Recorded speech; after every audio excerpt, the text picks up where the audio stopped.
Hello दोस्तों। आज एक पेस्ट कंट्रोल का वेबसाइट के बारे में बात करेंगे। ये वेबसाइट कम्प्लीटली डायनामिक है और ये एक सॉफ्टवेयर यानी ईआरपी के साथ में आता है। आप ईआरपी से वेबसाइट को चेंज कर सकते हो, कंट्रोल कर सकते हो। मैं आपको पहले वेबसाइट दिखा देता हूँ। बैनर है, ये आप चेंज कर सकते हो, ऊपर का टेक्स्ट सब चेंज कर सकते हो, फ़ोटोज़ चेंज कर सकते हो। यहाँ पर सर्विसेज है जो डायनामिकली आप ऐड कर सकते हो प्राइसिंग के साथ में। यहाँ पर आप देख सकते हो ये कंटेंट आप चेंज कर सकते हो, फ़ोटो आप चेंज नहीं कर सकते। यहाँ पर सर्विसेज है जो आप चेंज कर सकते हो बैकएंड से, प्रोडक्ट को भी बैकएंड से आप चेंज कर सकते हो। यहाँ पर आप देख सकते हो रीड ओनली के साथ में ये जो प्रोडक्ट है ये पूरा डिटेल्ड पेज में खुल जाता है। प्रोडक्ट जो है प्रोडक्ट वो नहीं खुल पाता, प्रोडक्ट का सिर्फ आप अमाउंट दिखा सकते हो, इसको ऑनलाइन आप परचेस नहीं कर सकते। यहाँ पर इमेज चेंज नहीं होता, आप यहाँ पे जो टाइटल्स और ये लिखा हुआ है ये चेंज कर सकते हो। रिव्यूज़ आप बैकएंड से कंट्रोल कर सकते हो, जो कस्टमर यहाँ से रिव्यू सबमिट करेगा वो बैकएंड से कंट्रोल किया जा सकता है। यहाँ पर एक आपको फॉर्म दिया गया है शेड्यूल नाम का, जो आपको नीचे दिखाया जाएगा। यहाँ पर ये आपको एक कोटेशन का रिक्वेस्ट थ्रू भेजा जाएगा, ये आपको सब्सक्रिप्शन यहाँ से लिया जा सकता है। ये जो ईमेल आईडी आपको बैकएंड पे स्टोरेज पे मिल जाएगा। ये जो फुटर का डेटा है ये भी आप पूरी तरह से बैकएंड से कंट्रोल कर सकते हो। प्रोडक्ट में आप प्रोडक्ट ऐड कर सकते हो, जितने चाहे उतने आप प्रोडक्ट इस पर ऐड कर सकते हो। सर्विसेज में जितने चाहे उतने सर्विसेज आप ऐड कर सकते हो। एफएक्यूज़ में आप एफएक्यूज़ को कंट्रोल कर सकते हो, ऐड रिमूव कर सकते हो। कॉन्टैक्ट में हर एक चीज़ आप मैनिपुलेट कर सकते हो, यहाँ पर एड्रेस हो गया, नंबर्स हो गए, मैप हो गया, ये यहाँ पर आप कर सकते हो। अब और एक चीज़ आपको दिखाना चाहता हूँ, ये भी जो कॉन्टैक्ट एड्रेस है या नंबर है ये सारी चीज़ें आप मैनिपुलेट कर सकते हो, आप लोगो भी चेंज कर सकते हो। ये पूरी चीज़ें आप बैकएंड से कंट्रोल कर सकते हो। अब मैं इसका एडमिन पैनल आपको दिखाता हूँ। ये है वेबसाइट का एडमिन पैनल। तो पहले वेबसाइट के बारे में बात करते हैं, बाद में ईआरपी के बारे में बात करेंगे। यहाँ पर आप देख सकते हो एक वेबसाइट सेक्शन है, तो उसको आप ओपन करोगे तो आप यहाँ पर देख सकते हो बैनर्स करके एक चीज़ आती है। तो बैनर में यही जो बैनर्स है इसको हम लोग कंट्रोल कर सकते हैं। जैसे मैंने कहा कि ये फ्रंट बैनर आते हैं, इनको आप कंट्रोल कर सकते हो। मैं आपको एक एडिट कर करके दिखा देता हूँ। यहाँ पर देखिए बैनर का टाइटल है, सब टाइटल है और उसका फ़ोटो है। एक इम्पॉर्टेंट चीज़, फ़ोटो सेम साइज़ का होना चाहिए तभी जा कर के वो अपडेट होता है, ठीक है। तो ये बैनर के अंदर फ्रंट बैनर चेंज कर सकते हो। फीचर्स में आप फीचर्स चेंज कर सकते हो, जो मैंने आपको नीचे दिखा दिए, इसे फीचर्स कहा जाता है। यहाँ पर जो लिखा हुआ है इसे फीचर्स कहते हैं, तो ये भी आप चेंज कर सकते हो। और आपको अगर कुछ लिख करके रखना है और एक्टिवेट डीएक्टिवेट करना है तो आप यहाँ से कर सकते हो। इनएक्टिव करने के बाद वो चीज़ वहाँ पर दिखाई नहीं देगी, एक्टिव करने के बाद वो वापस वहाँ पर दिख जाएगी। एफएक्यूज़ के पेज में आप एफएक्यूज़ ऐड कर सकते हो, अगेन एक्टिव एंड डीएक्टिव आप उसे कर सकते हो। प्रोडक्ट्स में आप प्रोडक्ट ऐड करने हैं, प्रोडक्ट का नाम है और प्राइसिंग है और फोटोज़ आते हैं। यहाँ पर भी अगर आप कुछ डिटेल देना चाहते हो तो वो डिटेल भी आप दे सकते हो, लेकिन लिमिटेड वर्ड्स के साथ में। ये भी अगर आप एक्टिव डीएक्टिव करना चाहते हो तो आप उसे कर सकते हो। ऐड न्यू का सेक्शन आपको यहाँ पर हर एक चीज़ का मिल जाएगा। सेम है अगर मैं रिव्यूज़ कर रहा हूँ तो रिव्यूज़ में भी यहाँ से कंट्रोल कर सकता हूँ। कोई रिव्यूज़ अच्छा नहीं लगे तो मैं इसे इनएक्टिव कर सकता हूँ, तो वहाँ से इनएक्टिव हो जाएगा। एक्टिव में से 9 रिव्यूज़ वहाँ पर दिखाए जाएंगे, सिर्फ 9। सर्विसेज में आप सर्विसेज ऐड कर सकते हो। इसमें मैं आपको ओपन करके दिखा देता हूँ सर्विस का टाइटल इमेज में ये भी आपको दिखा देता हूँ एक बार, इसे टाइटल इमेज कहा जाता है। ये टाइटल इमेज आप चेंज कर सकते हो और साथ ही साथ में आप जो फ्रंट पे एक फ़ोटो दिखाई दिया होगा आपको सर्विसेज में, अगर देखो तो ये वाला फ़ोटो है, तो ये भी चेंज कर सकते हो। साथ में कंटेंट आप लिख सकते हो। अबाउट में अगर हम लोग जाते हैं तो कंपनी का प्रोफाइल बन जाता है। यहाँ पे टाइटल आ जाएगा, ब्रांड का लोगो आ जाएगा जो हमें यहाँ पर लगाया हुआ है, और यहाँ पर एक ब्रांड नेम आ जाएगा। ब्रांड नेम होता है दोस्तों जो हर जगह पर दिखाई देगा, जैसे कि हम लोग यहाँ पे देख रहे हैं कूल पेस्ट है, तो ये जो भी यहाँ पर दिखाई देगा वो होगा brand name. Primary contact number, secondary contact number, email address, आपका लोकेशन का एड्रेस और आपका गूगल मैप का एड्रेस वो यहाँ पर देना होता है। साथ में अगर आप कुछ कंटेंट लिखना चाहते हो तो आप यहाँ पर पे जो है वो लिख सकते हो। अब ये हो गया पूरा वेबसाइट का मैनेजमेंट। अब मैं आपको दिखाता हूँ ये सिस्टम ईआरपी काम कैसे करता है। जैसे अगर हम लोग माने कि सामने यहाँ पर किसी ने सिलेक्ट कर दिया कॉकरोचेस 1 BHK और मैं कहूँ कि सिंगल, तो यहाँ पर एक प्राइस आ जाता है। ये प्राइस विथ GST आ जाता है। आपको बैकएंड पे जो प्राइस ऐड करना है वो विदाउट GST करना है, वो भी मैं आपको दिखा देता हूँ। सेटिंग्स में अगर आप जाते हो तो यहाँ पर एडमिन में आप जो है वो एडमिन अपनी क्रिएट कर सकते हो, एडमिन यूज़र्स। यहाँ पर चार्जेस आपको क्रिएट करने होते हैं। जैसे ये सर्विस में आपको दिखा देता हूँ, ये सर्विस मैंने ऐड कर दी सिलेक्ट में से, फिर मैंने इसको ले लिया मंथ, टाइम और ड्यूरेशन के साथ में। यहाँ पर मैंने प्रॉपर्टी सिलेक्ट कर ली और टैक्सेशन मैंने सिलेक्ट कर लिया। अब मैं प्रॉपर्टीज़ अगर बढ़ाना चाहता हूँ तो मैं प्रॉपर्टीज़ भी यहाँ पर बढ़ा सकता हूँ। ये भी ऑप्शन मेरे पास है एक्टिव डीएक्टिव करके। अब जब मेरे पास कोई रिक्वेस्ट यहाँ से जनरेट होकर आ जाती है, जैसे मैं कर दूँ यहाँ से, तो ऑनलाइन पेमेंट हो करके मेरे पास एक ऑर्डर आ जाता है। अब ये ऑर्डर मुझे आएगा यहाँ पर, मैं आपको एक डेमो करके दिखा देता हूँ। यहाँ पर अगर हम लोग करते हैं तो मैं एक आपको डेमो यहाँ पर दिखा देता हूँ।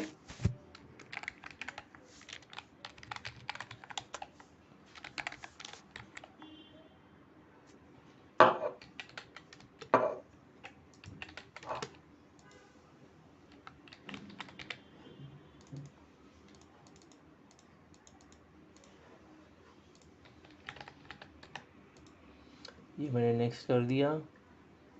ये मेरा डेटा एक बार कंफर्म कर लेगा और मुझे पेमेंट के लिए पूछेगा। मैं कार्ड सिलेक्ट कर लेता हूँ। यहाँ पर मैं कार्ड का डिटेल डाल देता हूँ, मेरे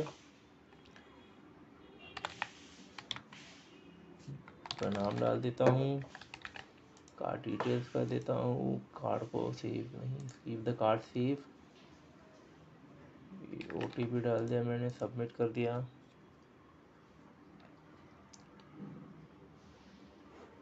अब अगर देखोगे तो मुझे यहाँ पर एक ऑर्डर मिल गया होगा। ये ओके हो गया, मैंने थैंक यू कर लिया। अब मैं यहाँ पर रिफ्रेश अगर कर देता हूँ तो यहाँ पे मुझे एक ऑर्डर मिल गया। अब मुझे ये ऑर्डर देखना है। ये ऑर्डर है, ये मुझे कॉकरोच के लिए मिला है, 1 BHK के लिए, सिंगल ड्यूरेशन के लिए, और इतना प्राइसिंग है। अब मैं अगर यहाँ पे इसको ओपन कर लेता हूँ तो ये मुझे पूरी ऑर्डर की डिटेल दिखा देगा कि किसने ऑर्डर किया, कहाँ जाना है, क्या करना है, सब डिटेल है।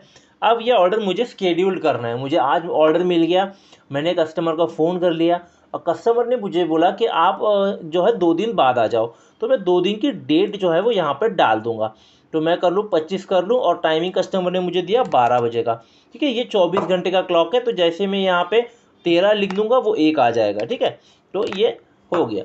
अब मैं ऐसे अगर सबमिट कर दूंगा तो ये ऑर्डर मेरा स्केड्यूल्ड हो जाएगा। परसों के लिए ऑर्डर मेरा स्केड्यूल्ड हो गया।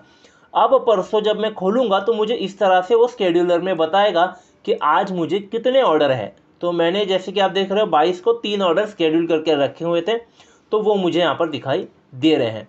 मैंने ओपन किया, कस्टमर को फ़ोन किया, कस्टमर ने बोला ओके आप आ जाओ। मेरे बंदे जो है वहाँ पर चले गए, प्रोसेस हो गया। आने के बाद जब बंदे मुझे पेपर वर्क दिखा देते हैं तो मुझे 2 चीज़ें करनी होती हैं। एक तो ये ऑर्डर ओपन है या क्लोज़ है। अगर सब प्रोसेस हो गया है ऑर्डर पे तो ऑर्डर मुझे क्लोज़ कर देना है। नहीं हुआ है, रीस्केड्यूल हुआ है, बात करने के बाद कस्टमर ने बोला कि नहीं मुझे आज नहीं, आप एक काम करो कल आ जाओ, तो मैं इस ऑर्डर को वापस से रीस्केड्यूल भी कर सकता हूँ कल के लिए। अदरवाइज सब कुछ हो गया, पेस्ट कंट्रोल हो गया, तो मैं इसे क्लोज़ कर सकता हूँ। जैसे मैं इसे क्लोज़ करूँगा, यहाँ पर ये क्लोज़ हो जाएगा, साथ ही साथ में मुझे एक रिसीट भी मिल जाएगा कि जो पेमेंट ड्यू था मेरा स्केड्यूल के साथ में वो पेड हो चुका है और इतना पेमेंट मेरे पास आ चुका है। तो ये रिसीट भी यहाँ पर एक पॉपअप हो जाता है। जैसे मैंने कहा कि अगर मैं पहली वाली ऑर्डर जो फ्रेश ऑर्डर है उसको अगर मैं स्केड्यूल्ड कर देता इसको, तो फिर वहाँ पर भी मुझे एक ऐसा पेपर मिल जाता, लेकिन उसमें स्टेटस अनपेड होता, वो स्केड्यूल हुआ है अनपेड डॉक्यूमेंट के साथ में, और जैसे मैं क्लोज़ कर देता हूँ वो पेड हो जाता है। मैं स्केड्यूल को ऑर्डर को रीस्केड्यूल भी कर सकता हूँ। और जैसी मेरी वो जो ऑर्डर है वो अभी स्केड्यूल हो चुकी है, क्लोज़ हो चुकी है, तो जैसे ही नेक्स्ट टाइम उसका रिन्यूअल आ जाएगा वो मुझे यहाँ पर रिन्यूअल में पॉपअप मुझे वो चीज़ है वो दिख जाएगी, और एग्जैक्टली वो ऐसे ही ओपन होगी इन्हीं डिटेल्स के साथ में। लेकिन उस समय मुझे एक ऑप्शन दिया जाएगा, कस्टमर को कॉल करने के बाद मैं उसे, अगर वो रिन्यू करना चाहता है तो मैं उस ऑर्डर को स्केड्यूल्ड करके आगे ले लूँगा, तो सिस्टम करेगा एक नया ऑर्डर क्रिएट, पुराना ऑर्डर क्लोज, और वो ऑर्डर जब मैं स्केड्यूल करूँगा उस टाइम पे मुझे वो नोटिफिकेशन दे देगा।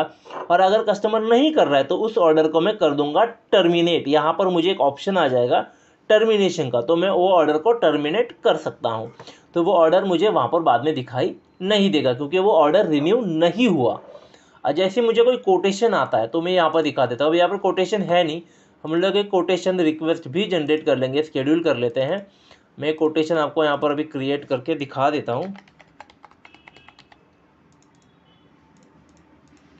जैसे ये कॉकरोच मैंने सिलेक्ट कर लिया, यहाँ पर मैंने कर लिया सिंगल, प्रॉपर्टी है मेरी 1 BHK, एड्रेस है मेरा समझो कल्याण का, और मैसेज है मेरा हाई।